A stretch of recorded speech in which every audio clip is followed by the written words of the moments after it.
Let me say a little something about sun gazing. I've had the good fortune to live at this little spot for quite a few months. And if you ever get the chance to watch the sun rise, just watch it rise and allow your eyes to just gaze into it. Don't try to blink or anything like that. Just allow this sunlight to enter your body. And then your eyes will let you know when they've had enough. Then you'll blink and then you can stop. But if you ever get that opportunity to just stand there, grounded in the earth, and feel that sunlight coming into you, it's empowering. I've been writing this book called Jesus Said Stuff. All the stuff Jesus said.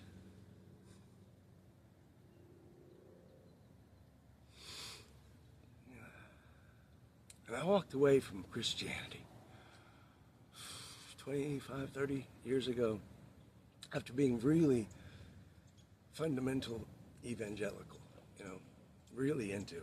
Jesus festivals, and, Christian music, and I loved so much about it. And then getting into my 20s, going to college, and learning more about this tradition that I was part of, and finding some untruths with things that were true, and seeing that still harped on in the church so much, like the inerrancy of the Bible and how they all line perfectly up and stuff like that, and having to follow the Romans road of Paul in order to get to Jesus. I had left and I did my prodigal journeyed a lot. I hitchhiked cross country, a motorcycle cross country, ridden to all 48 states, lived for a year without money, lived for 10 years without gasoline, done a lot of weird stuff. It's been an interesting journey.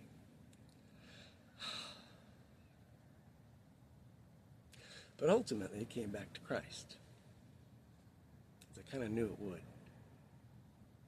I remember the night that I told my parents and my family that I wasn't a Christian anymore. I'm not doing this stuff. And I smoke and I drink and I've had sex and, just came out of the closet as full-on agnostic, I guess. Wasn't full-on atheist. I still believed in God. I'm here. Something's making this happen. But I didn't believe that that was the road to get him. So I took my own road. And I had made a sculpture of my own hand, like this, little tree roots around it. The tree of life is what I call it, I guess. But I had a thing where I could put a candle in it. So I lit this candle, and I was meditating on the candle and watching the light of the candle, and then of course this red candle starts to trickle down the hand, like the blood of Christ. I'm like, it was just kind of God saying, do your thing, but don't forget where you came from.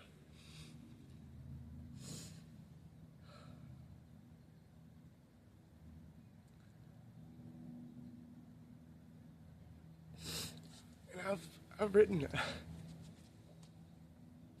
a number of books. This was the first one, 25 years ago. I set out to write this book, The Rucksack Letters. And I kind of followed Jack Kerouac. Started writing the letters, Dear Jack, when I was writing about my journeys. But worked through some of my demons of Christianity through this. Visited yoga ashrams and Buddhist monastery and all that. And then took a little while before I wrote anything else. But then I wrote this one, How to Survive an Estrelarian Mind Melt. And I didn't really plan it this way, but Estrelarian, I guess, is kind of similar to Easter. And then the aliens, I meet two aliens in this. It's a kind of philosophical science fiction thing. The first incarnation of the unbroken path, basically. But we'll get into that later. And the two aliens are named Iman and Yule. And together, at the end, say, Iman, you will. So, there's that. Then there's this one. Money, sex, power, and faith. Questioning the building blocks of civilization. how our culture was developed by weaving together debt, patriarchy, violence, and religion, and how we evolve from here. If you're having struggles with how things are working in the world as we go through this transition from what was to what is to what will be, this may help you along the way. You can get an Audible. I can read it to you, about 7.5 hours. Or, get a copy on Amazon or wherever you like to get books. And if it's not available where you like to get books, let me know and I'll make it available there. Or you can also go to my website, stevemz.xyz. You can read a copy of it for free. As well as his other book, Steve McAllister explains, Steve McAlphabet explains ABC squared economics, which is why I go by the nickname Steve McAlphabet, that a friend gave to me, so I appreciate her for that. Creating a new economy by cultivating artistry, business, citizenry, community. I believe that just as humans are all heart, mind, body, and spirit, our 4 components to who we are, we exist in the world with our hearts as the artistry of our lives, the relationships we have with the world and how we maneuver about them and create the art of our lives. The business that we have, using our mental status, our knowledge, our know-how, our talents, our skills, all these things that we can do to serve the world around us, then the world around us can serve us back. And then our citizenry, the world that we live in, how we participate in our environment, and the communities we create, and our neighborhoods, and our states, and our counties, and our cities, and our federal governments. And community, this development we have of spirit, where we realize we're all one. We're all one.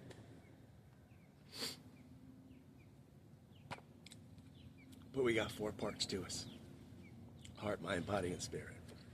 We've been saying for a long time that God is one, but he's got 3 parts. Well, we're one too, but we got 4. You should read about it in here. And then I got this collaboration I did with my friend Martha. What If Journal, 30-day edition. This offers you 30 opportunities, I think, to write a question, what if this happened, before you go to bed, and you get up and you write down the answer. So you can draw in it, you can write in it, all kinds of cool stuff. So the What If Journal is something you might want to get. And this one is not published yet, but there is a free version available on the website as well, called The Unbroken Path. And I took 26 different modalities, I guess, ways of understanding the world, from Joseph Campbell's Hero's Journey, the 10 Sephirot of the Kabbalah's Tree of Life, the Beatitudes of Jesus, the Noble Truths of Buddha, Freud's stuff, and Erickson and Jung, and lots of different things. And I weaved them all together, 26 for every letter of the alphabet. And it's kind of this journey that we're all on, basically. I think it's going to be interesting. So if you want a free copy, that's at stevemz.xyz as well. And I got a couple other ones you can check out there too. But I just wanted to let my light shine today.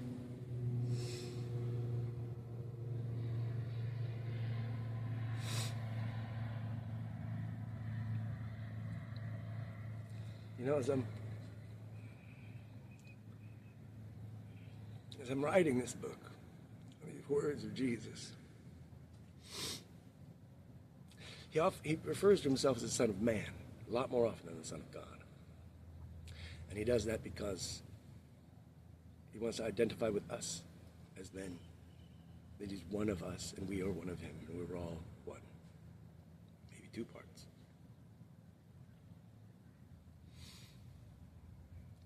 And just as Jesus was the Son of God, so are we all children of God.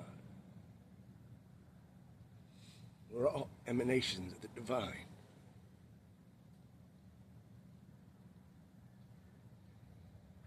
We just forget that. We think we're our egos. We think we're our problems. We think we're our traumas. We think we're our traditions. We think we are our nationality. We are emanations of God. We are children of the Creator of all that is, given all these breaths today, given such beauty.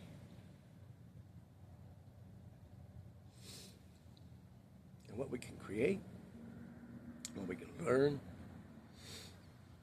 what relationships we can cultivate, what solutions we get to find to all of these problems it faces by being who we are, seeking our purpose and service, and letting our light shine.